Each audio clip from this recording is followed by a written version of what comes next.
The 2026 C8 Corvette. We have a major update regarding the interior space, so let's get started. Every Corvette in the lineup, the Stingray, E-Ray, Z06, and ZR1 will now feature a thoroughly reimagined cabin with larger and more advanced driver-centric displays, along with fresh new interior colorways, finishes, and materials. Regarding the digital gauge cluster, we have a 12.7-inch display. The infotainment screen is now 14 inches, and all new for 2026, it's a 6.6-inch touchscreen towards the left of your digital gauge cluster. That all new, smaller 6.6-inch display, it shows you things like trip mileage or performance traction management, and in general just makes managing important information a bit easier. Okay, so all of that is cool, but the big update regarding the center console is Chevrolet has gotten rid of that wall of buttons in the middle. It really separated the driver from the passenger. Well, now we still have that wall to an extent, but GM has really cleaned things up here. So they've gotten rid of the buttons there and they moved it over to the infotainment area, or just underneath the infotainment.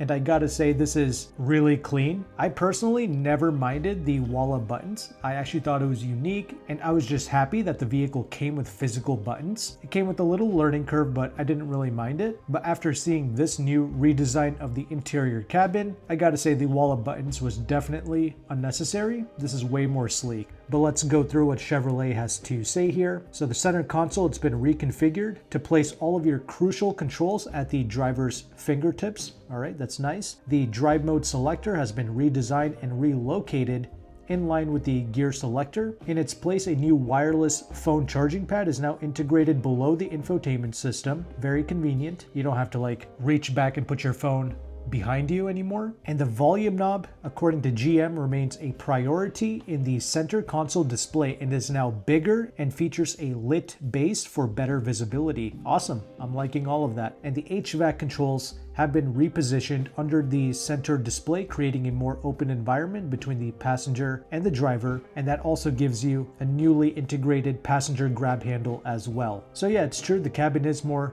spacious and airy because they've definitely lowered that wall. I like how we still have the physical buttons. They haven't implemented everything into the touchscreen, but of course your temperature readouts and your fan speed, all of that will be displayed through the infotainment. Those things don't get their own separate display, but oh well. I'm still really happy with what Chevrolet has done here. Comment below, let me know your thoughts. Did you like the wall of buttons, or do you prefer this new layout instead? Anyway, the passenger side also adds new USB-C ports. They are strategically placed below the grab handle. And we also have redesigned cup holders that include hand-wrapped inserts with ambient lighting. In the 2LT, 2LZ, and the 3LT/3LZ trims, the cup holders are highlighted with real aluminum, all right? And standard on ZR1 and available with the E-Ray and the Z06 is a new carbon fiber display hood over the driver information center screen. So if you like more carbon in your interior, there you go. Regarding the tech, Chevy says that the 2026 Corvette, it's got its own bespoke cockpit and built-in infotainment system. We have the 3 new configurable driver-centric displays. They are now larger with sharper colors, more agility, and added functionality. Already talked about the smaller 6.6-inch display towards the left of the digital gauge cluster, but your Tour, Sport, and Track display designs have been modernized with new animations, and drivers can select a preferred screen layout or let the theme change as you go through the various drive modes. If you are a fan of the E-Ray, well, those vehicles, they have a performance app that was introduced for 2024, which showed you the live horsepower and torque flow. Well, Corvette developers have enhanced this for 2026, and the performance app is now available for the entire Corvette lineup. Power and torque flow gauges are maintained, and we also have additional capability. We have acceleration timers, a G-force gauge, tire pressure and temperature gauge, propulsion system, vitals gauge, and the all-wheel drive gauge as well, all implemented now in that performance app, which is now available for the entire Corvette lineup. And a feature that many Corvette lovers appreciate, it's the performance data recorder. Well, that has now undergone a complete user interface overhaul. The enhanced PDR offers real-time data analysis in-car and the ability to record high definition video of every driving session. And I believe people even use this as a dash cam. Correct me if I'm wrong, but I believe you are able to use the PDR in that way if you want. And all 2026 Corvettes, they feature a custom infotainment system with Google built in. You can also use the voice assistants to control everything from opening the performance data recorder to the navigation, along with adjusting the cabin temperature, selecting a music track, making a phone call, etc. And there's also new apps built into the infotainment as well, like Google Chrome, Game Snacks, HBO Max, Prime Video, and others that are available through Google Play. And this allows the occupants to stream movies, play games, and browse the web when the vehicle is parked, of course. And GM says that Apple CarPlay and Android Auto are also available. Regarding the interior space as a whole, GM claims that the Corvette's new interior focuses in on ultimate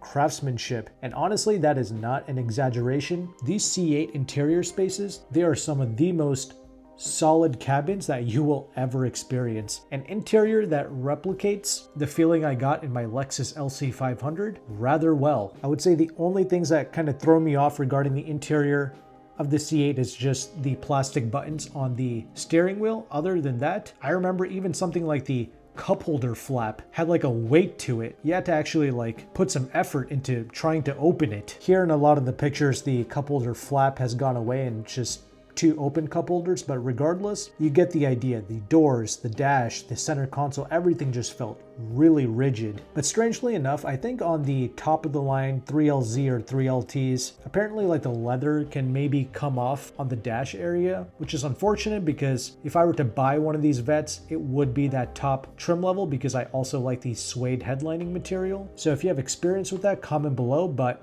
yeah, regardless, I'm still gonna choose 3LZ or 3LT, but of course 2LZ, 2LT, that's fine too. That's like the bare minimum I would try to get with these vehicles. But anyway, we have new bespoke customization options, including a Corvette first asymmetrical interior colorway available in jet black and adrenaline red. Okay, so essentially you can have like a red seat for the driver and just a pure black seat for the passenger. Not gonna lie, that is kind of a cool touch. And the 2026 Corvette, it debuts 4 additional new interior color schemes. We have Sky Cool and medium ash gray with habanero accents. We have Santorini blue. We also have one called Very Dark Atmosphere, which is a rich chocolate brown paired with jet black and natural tan accents. And we have Ultimate Suede, which is jet black suede interior, customizable through adrenaline red, the Santorini blue, and competition yellow accent stitch colors. And this is all available with every model of the C8 Corvette. And if you want, customers can even spec a mixed seating option, an asymmetrical adrenaline red with a adrenaline red competition driver seat and like a GT2 jet black passenger seat if you want. So you can get the sportiest seat for the driver and you can get a more calm seat for the passenger. Again, a very cool touch. Comment below, let me know your thoughts regarding that. And if you go with that ultimate suede interior, it brings a sueded microfiber to nearly all interior surfaces. I believe Lamborghini claims that because they went with a all suede or all Alcantara interior space, they saved like 11 pounds compared to using like leather throughout the interior in their more performance vehicles. I wish GM would give us a similar statistic regarding their suede interior to see if it actually does save us more weight for the people who care about that, but oh well. Those are your main updates regarding the interior. Now we have additional highlights in general for the 2026 Corvette. For the first time since the performance traction management was introduced, a new mode is being added across all Corvette variants. It is the PTM Pro. So the PTM Pro, it turns off electronic stability control and traction control while leaving the ABS and certain E-Ray specific front axle controls active. Not gonna lie, that's a pretty good mode right there. So this is gonna minimize the vehicle intervention for drivers who want maximum control. That's cool, I appreciate that. The Corvette ZR1's ZTK performance package will be equipped with an all-new brake package featuring 10-piston front and 6-piston rear calipers and carbon ceramic discs, all of which are the largest ever fitted to a production Corvette. I can believe that. We also have a newly available electrochromic roof, which allows the customers to change the tint level of their Targa roof glass at the press of a button. You can select between full, medium, and low tint options. Very cool. The button to activate the Charge Plus, which enables E-Ray drivers to replenish the battery life more quickly or sustain battery charge for a track session, has been relocated to the steering wheel. It's located just below the Z mode button. We also have a new asymmetrical exterior center stripe. It's available in Edge Red / Carbon Flash. The body color rocker panels are now standard in the E-Ray, and it's available on the Z06. The blue brake calipers, currently available on the ZR1, will be available on the E-Ray and the Z06. We also have two new exterior colors, known as the Roswell Green Metallic, incredible color, and the Blade Silver Metallic. All right, that's all of your updates for the 2026 C8 Corvette. Overall, I appreciate this, but of course, outgoing models seem to have amazing discounts, like the 2024s and 2025s that are still brand new on dealership lots. So I'm obviously going to go for that if I were to be in the market for one of these vehicles. And truly, if I were to get a performance car today, I think I have decided that it would be the C8 Z06.